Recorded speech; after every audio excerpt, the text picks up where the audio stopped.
Hello प्यारे दोस्तों। आशा है आप सभी अच्छे होंगे। आपके लिए बहुत बड़ी एक खबर है, ये बहुत बड़ी आपके लिए खबर है। तो जो आपने जो हमारे बच्चे एसएससी एमटीएस और हवलदार का जिन्होंने फॉर्म भरा था, उनकी आंसर की तो आ गई है, सभी ने देख भी ली होगी और सभी लोगों ने अपना चेक भी कर लिया होगा। जैसे पहले पेपर के पहले लोग बता रहे थे, बच्चे हमारे साथ ही हमारे जो भाई बहन है कि मैंने मैथ में इतने किए, जीएस में इतने किए, रीजनिंग में इतने किए, इंग्लिश में इतने किए।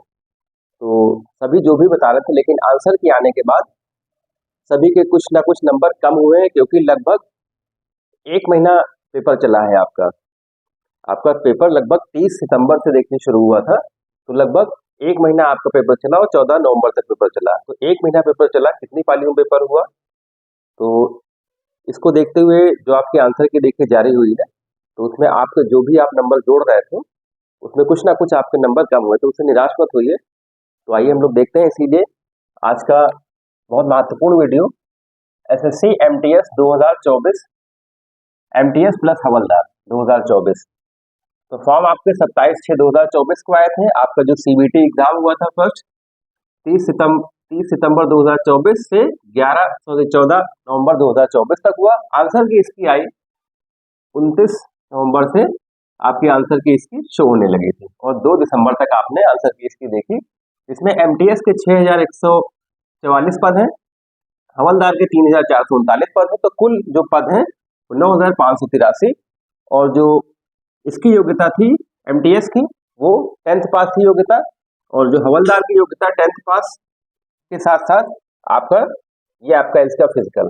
तो अब बच्चे जैसे पूछ रहे हैं कि रिजल्ट कब आएगा, कट ऑफ कितनी आएगी, नॉर्मलाइजेशन कितना रहेगा, तो उसी के लिए बहुत बढ़िया आपके लिए वीडियो है कि रिजल्ट कब आएगा। सबसे पहले इसको ही देखते हैं, रिजल्ट कब आएगा। तो जो आपके 6144 पद आपके एमटीएस के, 3439 पद आपके हवलदार के, जिसके लिए 58 लाख बच्चों ने फॉर्म भरा था। उन 58 लाख बच्चों का पेपर 1 महीने लगभग चला, 30/9/24 से 14/11/24 के बीच में। और इसमें लगभग 60% बच्चों ने पेपर दिया, लगभग 28 से 29 लाख बच्चों ने पेपर दिया, इस परीक्षा में शामिल हुए। तो अभी देखिए, जब 1 महीने रिजल्ट पेपर चला और फिर इसकी आंसर की आई, तो जब हम लोग ये मानते हैं कि देखिए 20 जब आंसर की आती है, तो आंसर की आने के उसमें कुछ चैलेंज किए जाते हैं प्रश्न।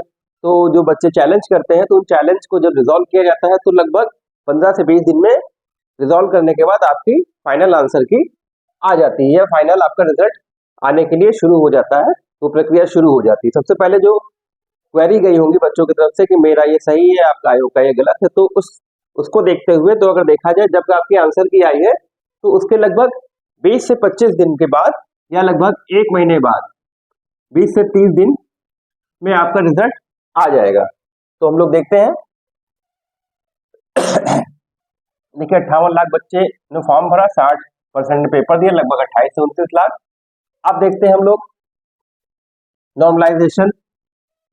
नॉर्मलाइजेशन क्या चलता है? जैसे पिछली जो वैकेंसी हुई थी, पिछली वैकेंसी जो हुई थी, उसमें नॉर्मलाइजेशन, ये देखिए जो पहली शुरुआती जो एग्जाम थे, उसमें नॉर्मलाइजेशन 32 नंबर तक लोगों को मिला। उसके बाद 10 नंबर, 12, 14, 16, 6 नंबर तक की नॉर्मलाइजेशन की प्रक्रिया चली, क्योंकि जो 32 नंबर वाला होगा उसका पेपर बहुत टफ आया होगा, निश्चित सी बात है, तभी इसको 32 नंबर का लगभग 30 से 32 नंबर का नॉर्मलाइजेशन मिला।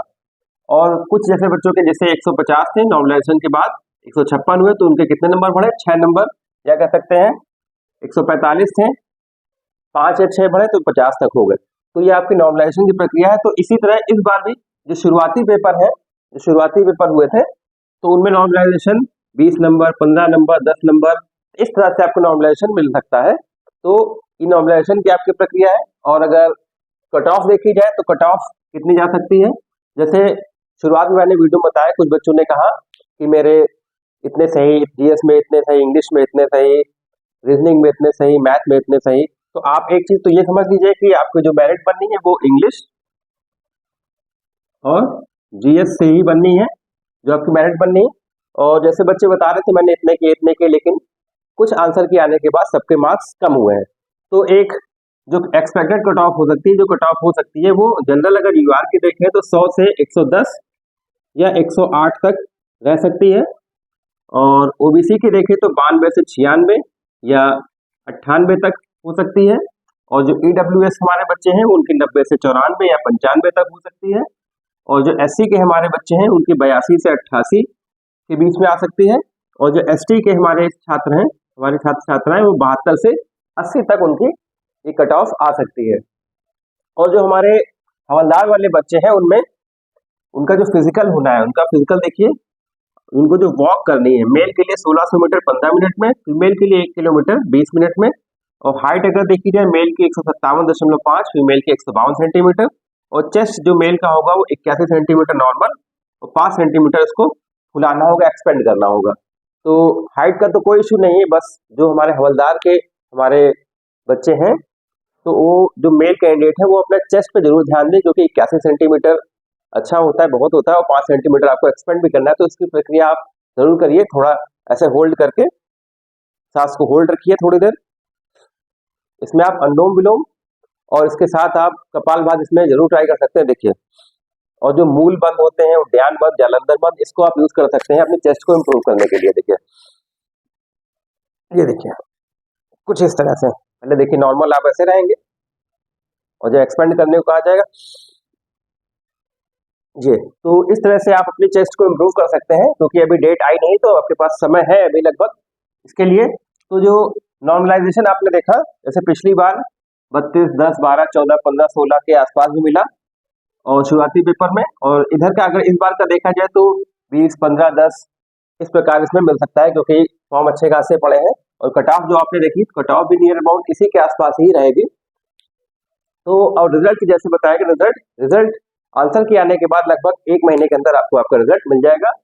तो आप बिल्कुल तैयारी रोकिए नहीं, लगे रहिए, डटे रहिए अपने आंसर की। अगर आपको लग रहा है, एक्सपेक्टेड है मेरे, तो निश्चित रूप से, और वैसे तो सभी साथी लगे रहे जब तक फाइनल कुछ ना हो जाए। तो इसलिए बिल्कुल ऐसी जानकारी पाने के लिए चैनल को लाइक, सब्सक्राइब, शेयर करें। जय हिंद, जय भारत।